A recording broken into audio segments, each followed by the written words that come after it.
Johnny Tapp, I guess you don't mind a day at the beach. You look terrific, no tie on.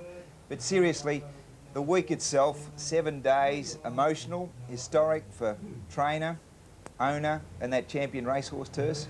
Yeah, it's been an amazing week, Max. It really has. The public reaction, well, I think the most accurate barometer to any hot topic or any controversial situation is to get, you know, a mass reaction on the day. Yeah. And look, if there were any boos for Terse after he won the Champagne Stakes yesterday, they were well and truly drowned out by an almost hysterical ovation for the champion as he came back to scale. They lifted the roof off the Queen Elizabeth stand. Support was unbelievable. He's a lovely horse, Max. Some of the old-timers are drawing comparisons with Luskin Star, who had been the previous horse to do what Terse has done, Golden Slipper, Sire's Produce Stakes and Champagne Stakes. I'm not going to go as far as saying he's as good as Luskin Star, but he's not far short of it either. Little slice of history. The third race yesterday was called the Siege of Tobruk 50th Anniversary Handicap, and the winner, Stargazer, showed a similar brand of courage to the Rats of Tobruk when, after looking beaten halfway down the straight, he responded to Mick Dittman's vigorous riding. Now, Stargazer has the pale blue and yellow colours. He's in between horses there. Chime Zam on the outside looked an absolute certainty. He loomed up like Rommel halfway down the straight, but capitulated just as quickly, and Stargazer is the bravest Rat of Tobruk as he draws clear and scored well over Chime Zam with Somalia on the inside third. Now, the fourth event on actually the slow motion replay shows Stargazer drawing clear in the last little bit over Chime Zam. Somalia's on the inside rail, and that horse in the white colours charging home wide out was Polyphony, but he's always doing that.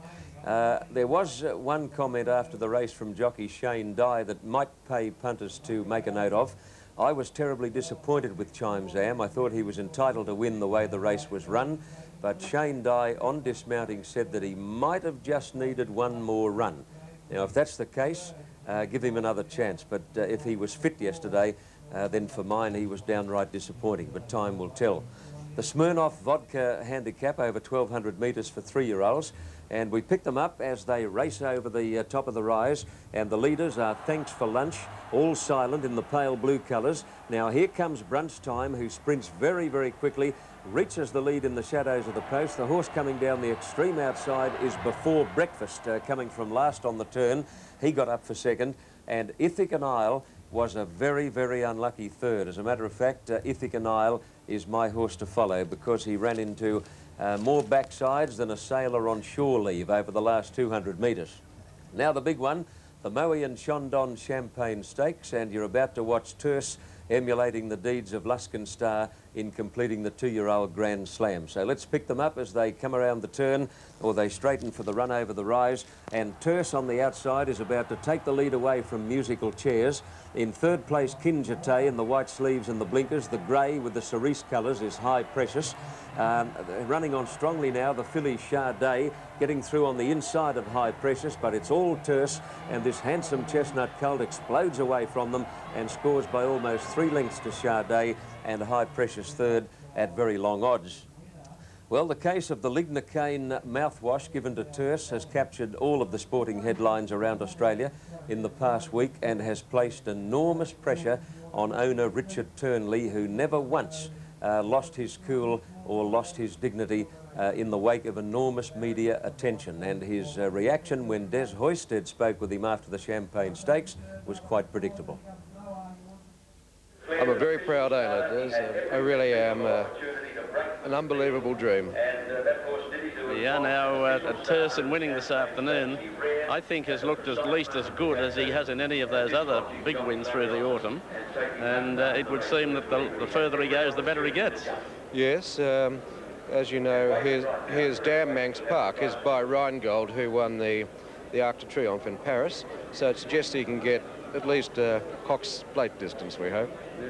Well, every opportunity to do so he's going to get, and he gives every indication of so doing. Look, I won't keep you for too long. I know you want to get to the presentation, except to say that you've had some sort of a week, and it's ended in triumphant style. Yes, it's been just an amazing week, with as bigger ups and as big as downs as you can ever get, I suppose. Congratulations to Richard Turnley, who owns the Boscobel stud near Moss Vale on the Southern Highlands, where he stands Victory Prince, the sire of Terce. And would you believe that stallion is standing for the modest service fee of $4,000, despite the achievements of his most notable son. The other highlight yesterday was the AJC St Leger Stakes, the oldest turf classic in Australia, and a terrific finish between Castletown and Just a Dancer. This race sometimes can be a bit of an anti-climax because the carnival is just about over by this, but the finish, I think, brought it up into some sort of prominence. Now, have a look at them coming over the rise. They're all over the shop, but watch the two horses widest of all. Castletown in the brown and gold. On his inside is Just a Dancer in the red and blue, and in the white colours, Cool Reception. But it's Just a Dancer and Castletown on the outside coming to the line absolutely locked together in a ding-dong finish, and Castletown, who's as tough as teak, responded to Noel Harris's forceful riding and got there by a short head. He must be a tough horse, Castletown, a 4-year-old stallion. He's had several very hard runs during the Autumn Carnival in Sydney, but he keeps coming up as bright as a button, and he thoroughly deserved yesterday's win. The Ballantine Scotch Whisky Handicap over 1,600 metres was race 7, and Explosive Force lived up to his name when he got there in the last stride. Now, here they are coming over the rise, and Joe Van is a clear-cut leader over Dead Calm, who's weakening out of it. Sea Mission on the rails in the orange colours. Dodecanese in the pink is about to move to third, but he's well and truly struggling. But here comes Explosive Force now in the red colours, bursting between horses, going after Joe Van. Explosive Force finished best and got up to win in the last stride over Joe Van, and Dodecanese was third. Here's the slow motion replay. Joe Van looked all over a winner here. A pretty smart filly, Joe Van, but Explosive Force is as game as Ned Kelly, and he just kept kicking under Grant Cooksley's vigorous riding and got up to score by just enough to swear by. And Max, to use the Seekers' famous song, the carnival is over for another year. Yes, it certainly is, and we'll catch up with you next week. And of course, for everyone else, you stay put in the saddle because there's plenty more just around the bend.